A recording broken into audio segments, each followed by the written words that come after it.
отчет по итогам деятельности окружной администрации за 2021 год.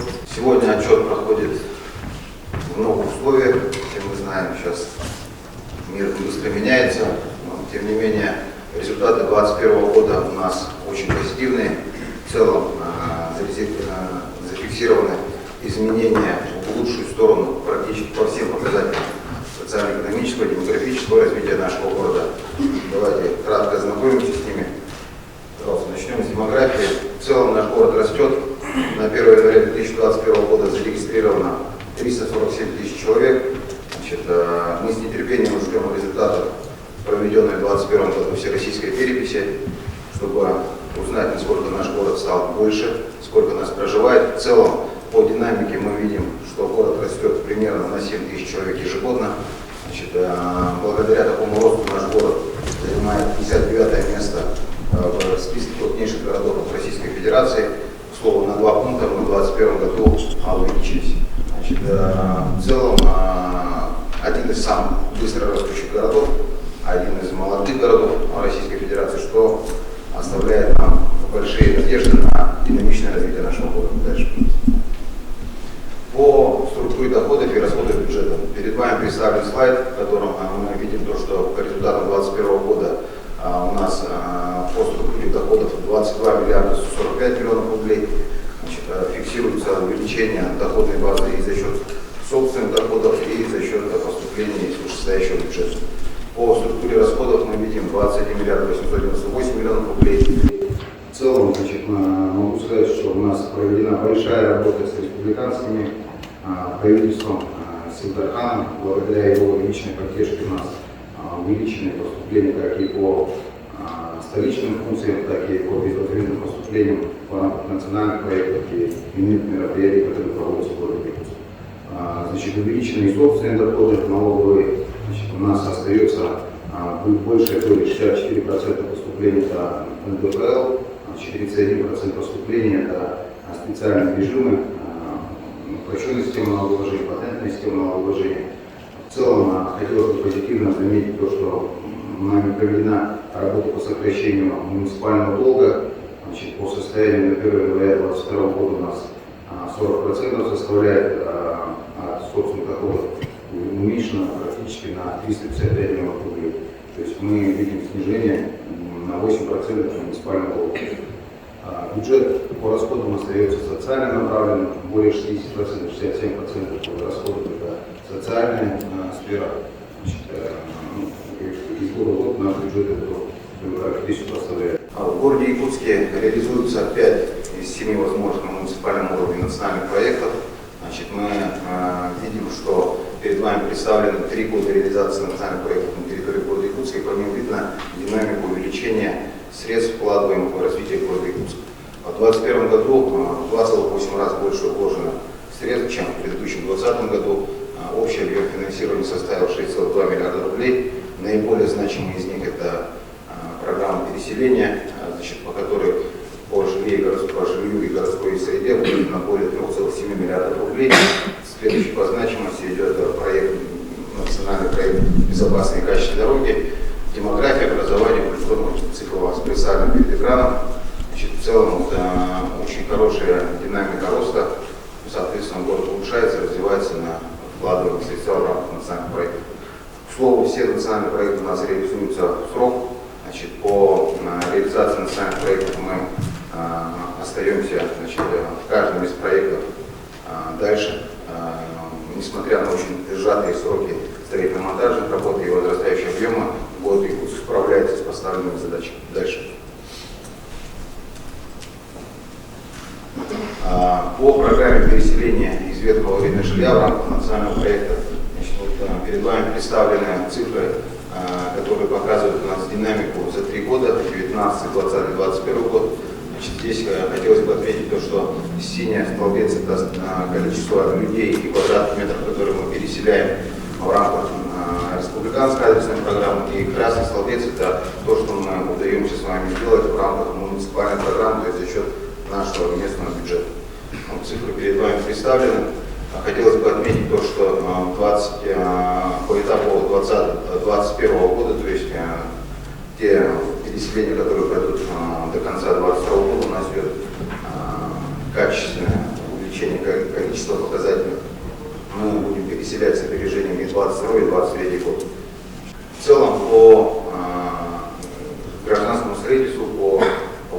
жилья, значит, у нас фиксируется то, что постепенно мы выходим из кризиса, связанного с переходом на проектное финансирование, на эскроу счета. У нас идет увеличение количества выданного разрешения на строительство для строительства многоквартирного жилья. И в целом мы, значит, уверенно можно сказать, что уже при сохраняющемся тренде в ближайшее время выйдем на докризисные показатели около 300 тысяч квадратных метров ввода жилья. Основные показатели представлены перед вами на слайде. Порядка 260 тысяч квадратных метров жилья было введено в 2021 году. Значит, у нас 151 квартира была представлена детям-сиротам, и 176 разрешений строительства было выдано. У нас 30 семей получили поддержку, как молодая семья. Дальше, пожалуйста. Проблемный, один из сложных вопросов, который остается на повестке, это предоставление жилья многодетным семьям. У нас, значит, более 7 тысяч семей сегодня имеют такое право, не могут его реализовать ввиду отсутствия земельных участков. В 2021 году была проведена большая масштабная работа, доведена до логического завершения в плане перехода права собственности в муниципалитет из федеральной собственности в Росимущество. Как вы все знаете, значит, уже несколько лет провелась работа с 2019 года по получению земельных участков, которые находятся на Вилюйском тракте, на Цирском тракте и на Магане. В 2021 году 2 земельных участка более 3 миллионов квадратных метров получены из Росимущества муниципалитет, значит, по Вилюйскому тракту и по Цирскому тракту. В этом году мы планируем провести работу по проекту планировки, проекту межевания территорий, начать работу по подведению коммуникаций и уже в конце 2022 года объявим о распределении среди очередников, это более 2200 земельных участков. В этом году в планах стоит доведение до логического завершения работы по Маганскому тракту. Там более 1000 земельных участков, которые мы также распределим среди очередников, но это позволит почти более чем на 3000 человек снизить очередность, которая есть на текущий момент.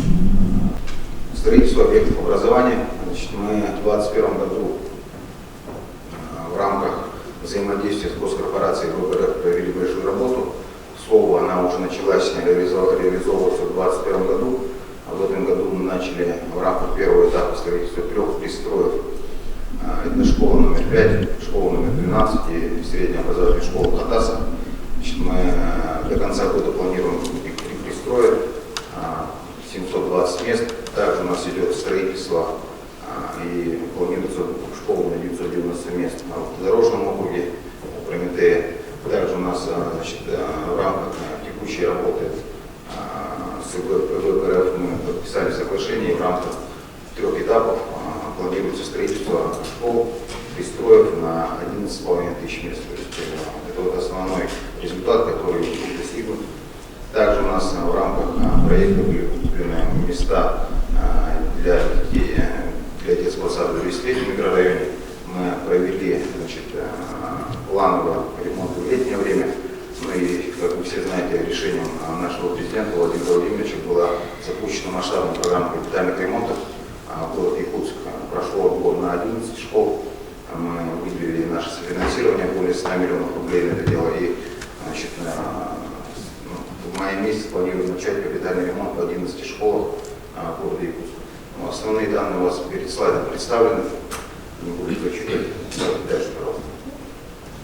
По мерам социальной поддержки у нас по 6 направлениям из года в год работа проводится. Значит, основные цифры у вас представлены перед экраном, но значит, мероприятия, которые связаны с поддержкой ветеранов Великой Отечественной войны, которых осталось 23 человека у нас в городе Якутске, вдов, значит, инвалидов, порядка 14 тысяч человек у нас в городе Якутске. И, значит, связанные мероприятия с подведением коммуникаций, благоустройством, проведением ремонтов в домах проживающих лиц, которые проходят по мерам поддержки, социальной поддержки города Якутска. Основные показатели у вас здесь перед слайдом. Я не буду их зачитывать. Дальше, пожалуйста. По национальным проектам у нас следующий по значимости это идет национальный проект безопасной и качественной дороги. Но у всех на слуху, на виду. течение 3 лет мы провели эти масштабные работы. Остаемся, значит, в рамках инвестиционных планов. В этом году мы более 38 километров, 35 километров, всего 800 метров мы проведем работу. По 2021 году у нас был абсолютный рекорд. Более 48 километров дорог были отремонтированы, значит, и сданы в эксплуатацию. Значит, по объекту большой перечень работ проведен. В целом по национальному проекту безопасности и качества дороги мы находимся во всех установленных графиках. Софинансирование с республиканского бюджета увеличено, и благодаря этому у нас идут масштабные работы по проспекту Ленина. И введена большая работа в 2021 году окружное шоссе. Дальше, пожалуйста. По реконструкции и добавлению уличного освещения, значит, это одна из тем, которая актуальна в нашем городе. На начало 2021 года у нас уровень освещенности города Якутска составлял 64%, что, безусловно, для современных городов является очень маленьким показателем. Благодаря поддержке главы республики Илгархана нам было выделено дополнительно 100 миллионов рублей в рамках столичных функций, из которых 70 миллионов рублей были направлены на обеспечение уличного освещения. Ну, вы видите сравнение 3 года, 19, 20, 21, в которых видна динамика увеличения количества количества светильников, опор и расстояние, которое удалось осветить. Порядка 24 километров дорог мы осветили. В первую очередь пытались осветить социальные объекты, подъездные пути, где есть маршрутный транспорт. Вот, надеемся, этот тренд по освещению города будет продолжен. В 2021 году мы проработали несколько вариантов с 4 крупнейшими компаниями, работающими на территории России, провели переговоры, получили пока предложение по концессионным соглашениям, а также в рамках деятельности Горсвета подготовили стратегию, по которой мы сможем, выделяя по 70 миллионов рублей в течение ближайших 5 лет, практически весь город осветить. Надеюсь, в ближайшее время примем решение, по которому пути пойдем. Помимо этого готовим энергосервисный контракт по замене неэнергоэффективных ламп на светодиодные эффективные. По транспортной инфраструктуре, значит, у нас по транспортной инфраструктуре основные работы были направлены на обновление транспорта, значит, в первую очередь ИПАКа. Значит, благодаря проведенной работе совместно с Министерством транспорта у нас достигнут хороший значимый результат. 65 автобусов для ИПАКа уже начали прибывать. Слово на этой неделе 4 автобуса уже находятся на базе ИПАКа, остальные едут. Значит, и в целом, если сказать с учетом Союзавто, частных перевозчиков, 100 автобусов появится на территории города Якутска. Из этих 65 автобусов у нас 40 будут работать на заменены пригородные маршруты, 15 автобусов мы заведем на городские линии, 10 автобусов будут покрывать междурайонные перевозки Намский, Горный, Хангаласский, Луцк. То есть ИПАК выходит не только за границы города, но и возвращается в сам город. Значит, по проводимой работе в рамках транспортной инфраструктуры у нас остается очень актуальная тема теплых остановок. В 2021 году город впервые начал строить теплые остановки сам, эксплуатировать их сам за счет силы ИПАКа. Построено, введено в эксплуатацию 20 остановок. Мы для себя ставим задачу строить ежегодно минимум 10. В 2022 году мы планируем построить 15 теплых остановок, и создать сеть удобных теплых остановок, которые могли бы позволить увеличить качество пользования общественным транспортом для населения города Якутска. Дальше, пожалуйста. По благоустройству дворовых территорий. У нас, как вы знаете, мы в начале 2020 года приняли решение, что будем заниматься, в начале 2021 года будем заниматься трехлетним благоустройством и 3 года будем заниматься наведением порядка, в первую очередь дворовых территорий. Согласно принятым планам, мы в 2021 году провели работу по 15 дворовым территориям. Значит, в рамках этой задачи были отремонтированы, капитальный ремонт проведен в 15 дворовых территориях. Как вы видите, для сравнения с предыдущими годами в разы увеличилось. То есть в среднем 2-4 дворовых территории удавалось отремонтировать в рамках формирования современной городской среды. Наш Наша инициатива была поддержана главой республики лично Исаием Сергеевичем.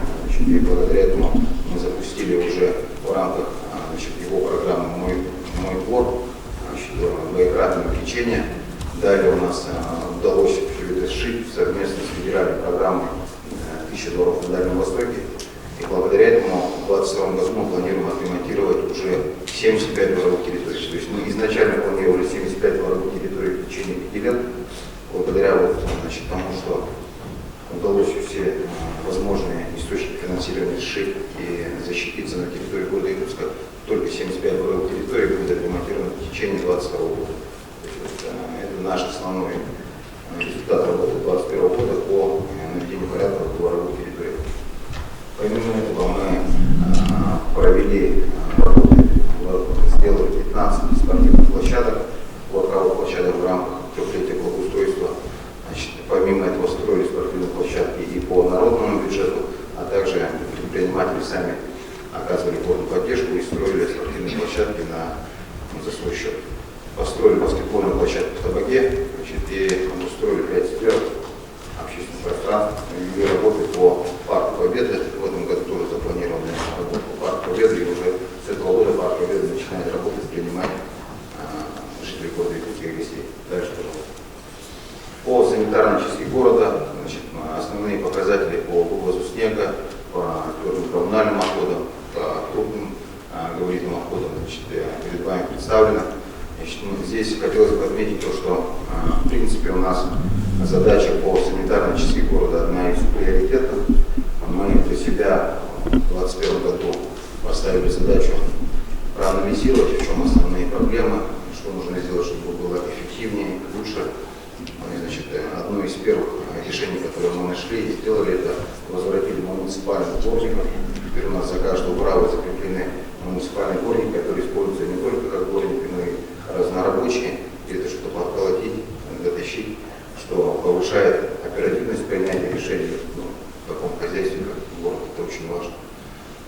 Также мы провели большую работу в 2021 году по обновлению коммунальной техники.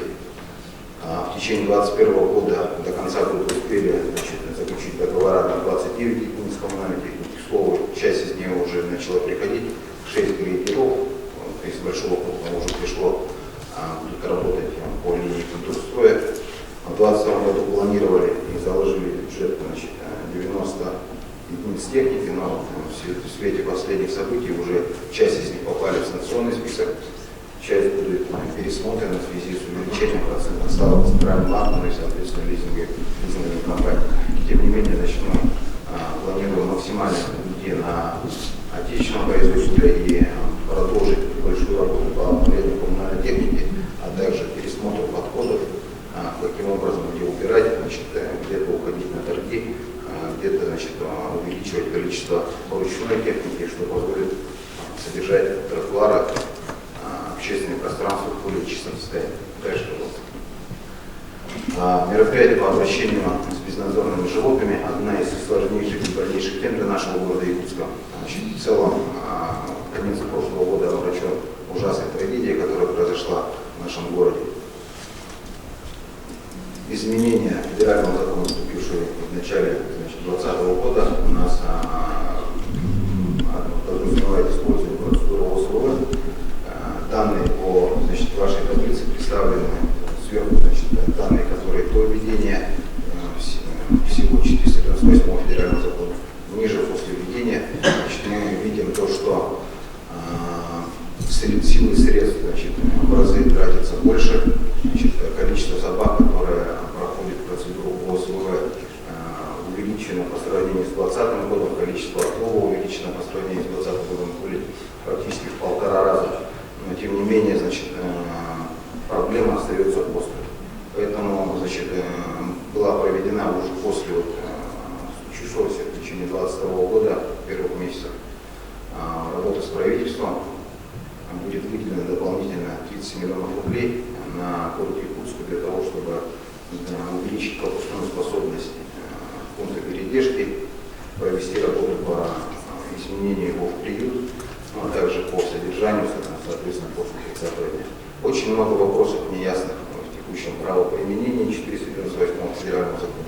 Я думаю, вы всех повестки на этом вопросе останавливаться не будем. Основные показатели порядка 28 миллионов рублей было у нас потрачено на исполнение закона 498, почти в 2 раза больше, чем в предыдущем году. Дальше, пожалуйста. По агрополису города Иркутска у нас основные показатели власти перед экраном представлены. По проведенной работе в 2021 году завершено строительство 3-го этапа, и Союз планово выходит на производственные мощности, которые были запланированы. Вы видите количество увеличения общего тоннажа и отдельно по томатам, по зелени, по огурцам. Продукция не задерживается на складах, отрадно то, что в первую очередь она идет в наши социальные учреждения. Ну и в целом, значит, по Союзу, по деятельности Союза обеспечиваются новые рабочие места, но и, значит, продукция пользуется очень высоким спросом, что самое главное. Поэтому мы будем рассматривать возможности дальнейшего, значит, увеличения данного проекта, потому что значимость его трудно переоценить для жителей города Иркутска. Дальше. По мерам поддержки предпринимательства у нас по плану ежегодно проходит ряд мероприятий, связанных с поддержкой предпринимательства. Предпринимательское сообщество очень важно для города Иркутска. Напомню, что 31% поступления собственного дохода бюджета – это специальные налоговые режимы. Значит, мы фиксируем для себя в целом то, что оборот розничных товаров по результатам 2021 года перекрыл до пандемии 19 и пандемии 2020 год. Значит, по обороту общественного питания мы подошли вплотную к показателям 19 до пандемийного года. То есть это говорит о том, что в принципе отрасли основные восстанавливаются, значит, и экономика в результате 2021 года практически пришла на допандемийный, а в отдельных случаях перешла объем до пандемийного 2019 года. По основным мероприятиям, которые бы хотелось отметить в 2021 году, которые были проведены, значит, мы совместно с вами приняли решение об уменьшении процентной ставки по фонду поддержки предпринимательства с 7 до 5% снизили, значит, что в текущих условиях является наиболее актуальным.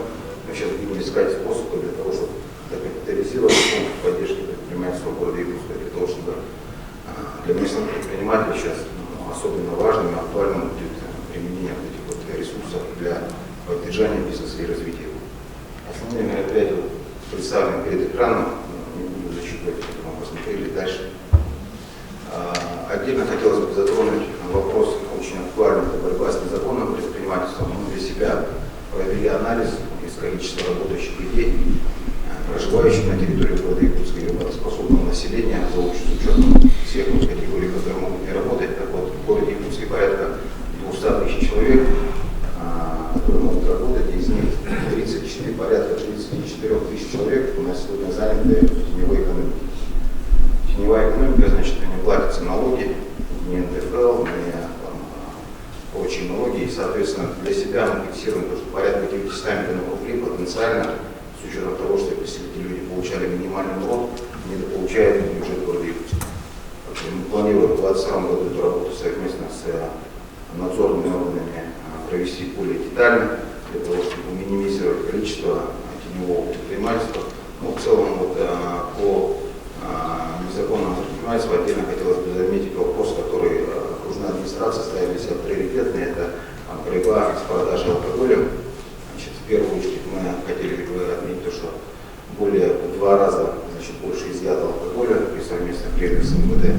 Значит, у нас в 2021 году мы прекратили договора с 9 нестационарными торговыми объектами, которые продавали алкоголь. Ну, в 2019 году этого вообще не было, в 2021 году 1 объект. С начала 2022 года уже 4 объекта, 2 уже точно раскрыты, 2 вот сейчас на стадии. То есть вот, порядок того, что наливайки стояли в 2 двора, в киосках, таких мероприятий уже точно не будет в городе. Мы с этим уже научились работать и будем бороться. Дальше, пожалуйста. По культурно-массовым мероприятиям год у нас тоже оставался сложным с эпидемиологической точки зрения. Большинство мероприятий проходило в очно-заочном формате, но в течение 2020-2021 года научились это все делать. За 2021 год увеличен охват и количество проведенных мероприятий в таком формате. Дальше. Информация по итогам проведения отчета учета, отчитались во всех 15 округах, 8 округах, в 6 округах приняло личное участие. Значит, целое население задавало, значит, вопросы, присутствовало на первых 3 очно, далее мы пришли на полностью видеоконференц-связь, но тем не менее признали население, что приняли активное участие, задавали большое количество вопросов, порядка более 450 вопросов было задано, 1800 человек почти приняло участие. Вот, основные цифры, которые были затронуты в рамках проведения отчетов перед населением в округах. 2022 год для нас очень радостный год, очень важный год, он ознаменован основными мероприятиями, которые важны для каждого жителя города Иркутска. Это столетие нашей образования нашей республики, 390-летие нашего города, 200-летие Иркутской городской думы и 25 лет с начала празднования нашего национального праздника на местности Южкотом. И объявлен год матери нашим лидером Василием Сергеевичем. Это основные мероприятия, которые запланированы в 2020 году, будут проходить в этой конвенции.